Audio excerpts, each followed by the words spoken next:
கிளித்தட்டு, சில ஊர்களில் கிளியாந்தட்டு அப்படின்னு சொல்கிறாங்க.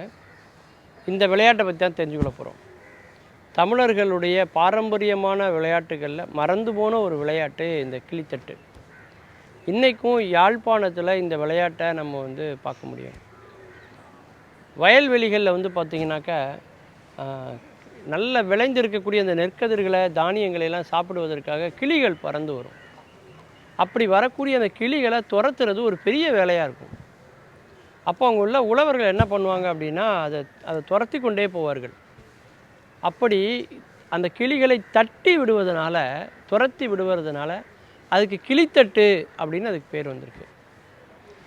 இந்த செயலை செய்து கொண்டே இருக்கிறாங்க இல்லையா, இதிலிருந்து வந்தது தான் அந்த கிளித்தட்டுங்கிற அந்த விளையாட்டு. இன்றைக்கி நம்ம விளையாண்டுட்ருக்கோம். கோடு போட்டிருப்பாங்க, 2 அணியாக பிரிஞ்சிருப்பாங்க, கட்டம் மாதிரி போட்டு. ஒரு அணியில் 6 பேர் இருப்பாங்க, இன்னொரு அணியில் 6 பேர் இருப்பாங்க. ஒரு அணிக்கு என்ன பேர் அப்படின்னாக்கா மறிப்பவர்கள் அப்படின்னு பேர். இன்னொரு அணிக்கு புகுவவர்கள் அப்படின்னு பேர். இந்த மறிக்கக்கூடிய அணியில் உள்ளவங்க பார்த்திங்கன்னா அந்த முதல் கோட்டை தவிர மற்ற எல்லா கோட்டிலையும் இருப்பாங்க. அந்த மறிக்கிற அணியில் ஒருத்தர் கிளியாக இருப்பார். அவர் எந்த கோட்டுக்கு எங்கே வேணாலும் எப்போ வேணாலும் போக முடியும், யாரை வேணாலும் தொட்டு அவரால் அவுட் பண்ண முடியும். மற்றவங்களாவது அந்த புகுறவங்க தொட்டால் தான் மறிக்கிறவங்க மறுபடியும் தொட முடியும். ஆனால் கிளி அப்படி கிடையாது, யாரை வேணால் தொடலாம். அப்படி ஒரு சுதந்திரம் அவங்களுக்கு வழங்கப்பட்டிருக்கும்.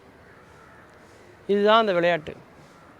அதுலேயும் பார்த்தீங்கன்னா அந்த புகுறவங்க இருக்காங்க இல்லையா, அவங்க முதல் கோட்டை தாண்டி வரும்போது அவங்க என்ன பண்ணுவாங்கன்னா காய் காய் காய்ன்னு சொல்லிகிட்டே வருவாங்க. அந்த கடைசி எல்லை கோட்டுக்கு வந்துட்டாங்க அப்படின்னா அவங்க கனி அப்படின்னு அவங்க சொல்லுவாங்க.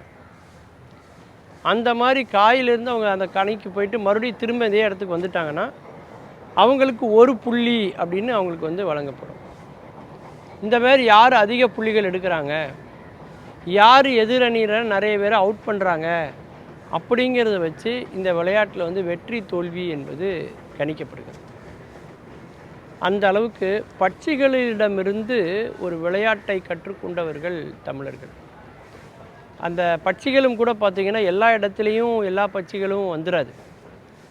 அதாவது மற்ற உலக நாடுகளெல்லாம் பார்த்திங்கன்னா ஒரு இடத்துக்கு இன்னொரு இடத்துக்கும் சூரியன் உதிக்கக்கூடிய அந்த நேரம் ரொம்ப வித்தியாசப்படும்.